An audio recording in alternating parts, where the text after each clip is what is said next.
और जहां भी जाते हैं ना उधर हिंदुस्तान बना देते हैं। और मुझे ऐसा लगता है कि वो हिंदुस्तान से कुछ 4, 5, 8, 10 प्लेन ना हिंदुस्तानियों के भर के लेके जाते हैं कि जहां भी वो जाएंगे वहां हिंदुस्तानी नजर आएंगे, हर जगह पे हिंदुस्तान नजर आएंगे। देखें वो एयरपोर्ट पे उतरते हैं तो एयरपोर्ट पे भी आपको ऐसा लगता है कि हिंदुस्तान बन गया है, क्योंकि हर जगह पे आपको हिंदुस्तानी नजर आ रहे होंगे। एयरपोर्ट से बाहर आते हैं तो आप देखते हैं कि उधर खवातीन जो है उन्होंने हिंदुस्तानी ड्रेस पहने हुए हैं, हिंदुस्तानी कल्चर के बीच में उन्हें वेलकम कर रहे हैं, प्रोटोकॉल दे रहे हैं, इज्जत दे रहे हैं, हिंदुस्तान के नारे लग रहे होंगे। ये क्या करने जा रही है कि डॉलर की ऐसी की तैसी करने जा रही है।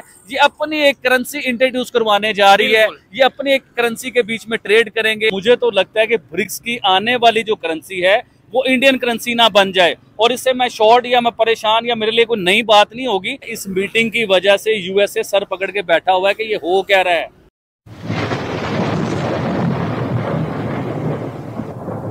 नमस्कार दोस्तों, क्या हाल है। होप करता हूँ कि आप ठीक होंगे और स्वागत करता हूँ आपका हिंदुस्तान डॉट में। दोस्तों, इंडिया के प्राइम मिनिस्टर नरेंद्र मोदी जी हाल ही में रशिया में ब्रिक्स समिट अटेंड करने गए हैं। दोस्तों, ब्रिक्स की मीटिंग खत्म होने के बाद इंडिया के प्राइम मिनिस्टर और चाइना के प्रेसिडेंट के बीच एक हाई लेवल की मीटिंग हुई थी। इस मीटिंग में इंडिया चाइना रिलेशन और ट्रेड के बारे में बात हुई थी। तो इस मीटिंग की चर्चा इंडिया में कम हो रही है, लेकिन पाकिस्तान में बहुत ज़्यादा हो रही है। पाकिस्तानी कहते हैं कि चाइना ने पाकिस्तान को अब धोखा दे दिया है और इंडिया के साथ अच्छे रिलेशन बनाने लगे हैं। तो दोस्तों, वीडियो में आगे देखते हैं पाकिस्तानी पब्लिक के रिएक्शन। अगर आप नए हैं तो चैनल को सब्सक्राइब कर लीजिए और वीडियो को अंत तक देखें। क्या कहना चाहेंगे? आपने मुझे खुद ही सवाल दे दिया कि जी नक्शा बदलने जा रहे हैं ब्रिक्स कंट्रीज, जिसमें इंडिया भी है, रशिया भी है, चाइना भी है, साउथ अफ्रीका भी है। कैसे नक्शा बदलने जा रहे हैं? जो साहब ब्रिक्स की जो मेंबर्स हैं ये बड़े सॉलिड, बड़े मजबूत और दुनिया के पावरफुल कंट्रीज हैं। ये कोई आम कंट्री नहीं है। उसमें रशिया ले लीजिए, उसमें हिंदुस्तान ले लीजिए, उसमें चाइना ले लीजिए, उसमें और भी मुल्क हैं, ब्राजील है और अफ्रीका भी है उसके बीच में। तो ये बड़े पावरफुल स्ट्रॉन्ग मुल्क हैं। ये उस तरह की मीटिंग नहीं है जिस तरह की एससीओ की मीटिंग पाकिस्तान में हुई और पाकिस्तान उस मीटिंग से कोई उन लोगों से फायदा नहीं उठा सका। लेकिन ये दुनिया का नक्शा किस तरह चेंज करने जा रहे हैं, इसकी डेफिनेशन मैं आपको बताऊंगा। देखें, अमेरिका दुनिया का पावरफुल जो है, दुनिया का सुपर पावर बने फिर रहा है, पूरी दुनिया के नक्शे चेंज करवा रहे। नक्शा बदला उसने, लेकिन उसने नक्शा किस तरीके से बदला?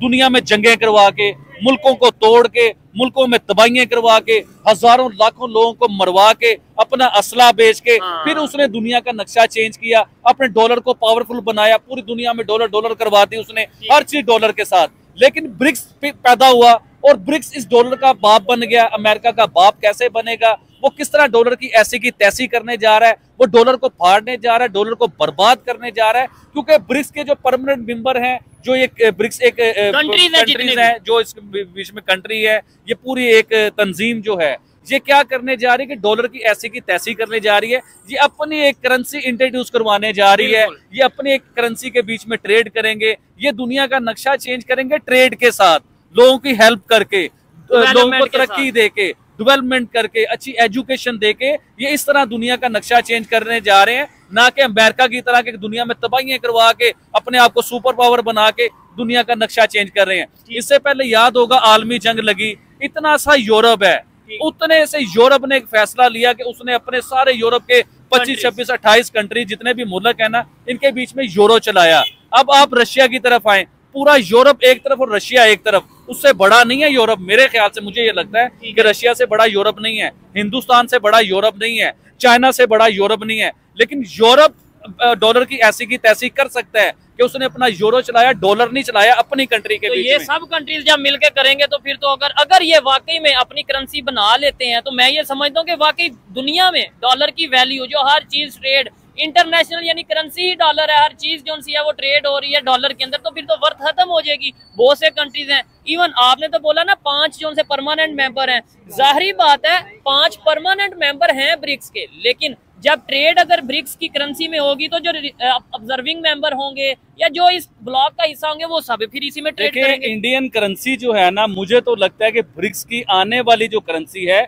वो इंडियन करेंसी ना बन जाए। और इससे मैं शॉर्ट या मैं परेशान या मेरे लिए कोई नई बात नहीं होगी, इसकी डेफिनेशन भी बताते हैं कि किस तरह मैंने ये बात कर दी कि ब्रिक्स की जो है इसकी करेंसी बनेगी वो इंडियन रुपए की करेंसी बनेगी। किस तरह बनेगी? देखें, इस टाइम आप रशिया को देख लें, जिसे स्ट्रॉन्ग माना जाता है, पावरफुल माना जाता है, वो भी इस टाइम जंगों के बीच में, वो भी कोई सुखाल या सुखी नहीं है, वो भी जंगों में है, यानी कि उसका इमेज जंगों के साथ जुड़ा हुआ है। इसी तरह चाइना को ले लें, चाइना के इमेज भी जंगों के साथ जुड़ा हुआ है। हिंदुस्तान का इमेज हर चीज से साफ है, ना उसके मुल्क में कोई जंग चल रही है, ना उनकी किसी के साथ दुश्मनी चल रही है। वो अपने बासानी तरीके से अपने मुल्क को तरक्की करवा रहे हैं, अपनी इकोनॉमी को बेहतर कर रहे हैं, अपनी करेंसी को बेहतर कर रहे हैं, अपनी फॉरेन पॉलिसी को, अपने रिलेशन को बेहतर कर रहे हैं। डेफिनेटली इस बात से मैं एग्री करता हूँ कहीं ना कहीं। अदरवाइज अगर देखा जाए, इस टाइम पावर की बात की जाए, ये मेरी पर्सनल ओपिनियन है कि भाई चाइना डेफिनेटली इकोनॉमी में इंडिया से बेहतर है, तो फिर अगर करेंसी होगी तो वो इंडियन रुपीज की बजाय चाइनीज या फिर रशियन करेंसी यूज हो सकती है, ठीक है। लेकिन यहाँ पे मैं ये कहना चाहूंगा, आबिद भाई आप क्या समझते हैं कि इंडिया के प्राइम मिनिस्टर का जिस तरीके से वेलकम किया गया? मैं वेलकम की बात बाद में करूंगा, सबसे पहले करेंसी की बात के ऊपर आइए। हिंदुस्तान का अभी भी काफी ऐसे मुल्क है जिसमें हिंदुस्तानी रुपीस के साथ उनकी ट्रेड हो रही है, काम कारोबार हो रहा है। इवन के रशिया के साथ जो पेट्रोल के कारोबार हो रहे हैं, ये रशिया के साथ जो ट्रेड हो रही है, तो वो भी सारे हिंदुस्तानी करेंसी के बीच में हो रही है। तो ये कोई अजीब बात नहीं होगी कि हिंदुस्तानी करेंसी शुरू हो जाए आने वाले टाइमों में, ये हो सकता है। अब आपने बात की हिंदुस्तान के प्राइम मिनिस्टर के वेलकम के ऊपर बात की कि वो रशिया गए और रशिया में बहुत बड़ा उन्हें वेलकम मिला।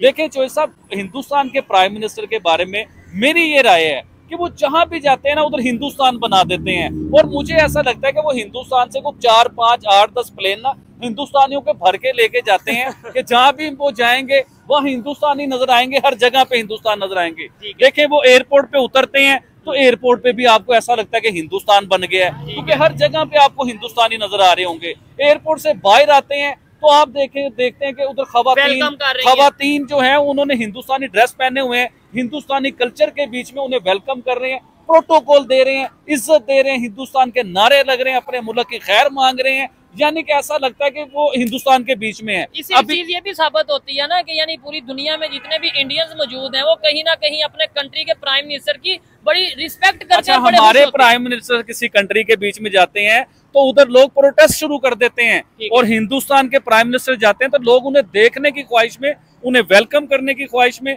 उन्हें मिलने की ख्वाहिश में आते हैं। और हिंदुस्तान के प्राइम मिनिस्टर उनसे स्पीच क्या करते हैं, उनसे बात क्या करते हैं कि उन्हें बताते हैं कि देखो मेरा मौजूदा भारत आज चांद पे पहुंच गया, आज आईटी में एक्सपर्ट है, हमारा भारत तरक्की कर चुका हुआ है, हमारे 5वीं बड़ी इकॉनमी बन गया, पूरा भारत डेवलप हो गया। ये बड़ी अच्छी बात कही आप। तो दोस्तों, यह था पाकिस्तानी पब्लिक का रिएक्शन, और यह पाकिस्तानी बंदे ने बताया कि ब्रिक्स तो दुनिया का नक्शा बदल देगा।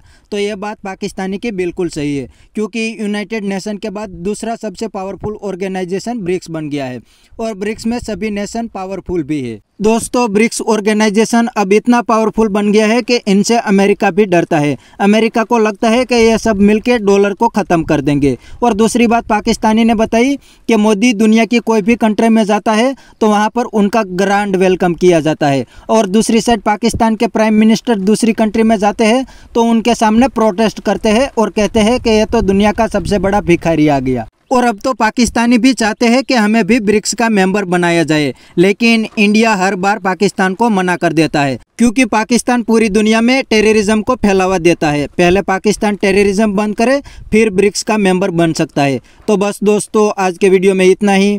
यह था पाकिस्तानी पब्लिक का रिएक्शन। अगर आपको यह वीडियो पसंद आया है तो वीडियो को लाइक शेयर कर दीजिए और चैनल को सब्सक्राइब करना मत भूलिए। थैंक यू, मिलते हैं नेक्स्ट वीडियो में।